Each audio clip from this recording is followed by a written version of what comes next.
Good morning. सकाळ सकाळ वाडिया पार्कला चक्कर टाकून आले 5.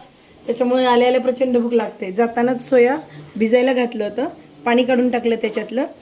टोमॅटो आणि कांद्याची पेस्ट करून घेतली, पण त्याच्या अगोदर टोमॅटो आणि कांदा थोडा वेळ टोमॅटोची चटणी करतो तसं तेलातनं फ्राय करून घेतलं होतं. त्याची पेस्ट लावून गेले होते, मॅरिनेट केलं. हे जे दिसत आहेत ते मक्याचे कणसाचे दाणे टाकलेले आहेत. इकडं लसूण लाल लाल झालेलं आहे, तोपर्यंत त्याच्यात आलं किसून घेते. आत्तापासूनच तोंडाला पाणी सुटले. आजचे सोया चंक्स सोयाची रेसिपी चांगली होणार आहे. आणि त्याच्यामध्ये आता आहे असे सोयाबीन टाकून द्यायचे, झाकून ठेवायचे, फ्राय करायचे. बस हवा असेल तर तिखट ॲड करू शकता. त्याच्यामध्ये मक्याचं कणीस, गाजर, ढोबळी मिरची, कांदा, सगळ्या वेजीज पण टाकू शकता. आणि माझ्यासारखा शॉर्टकट मारायचा असेल तर फक्त सोया चंक्स या पद्धतीने झाकून ठेवा 5 मिनिट.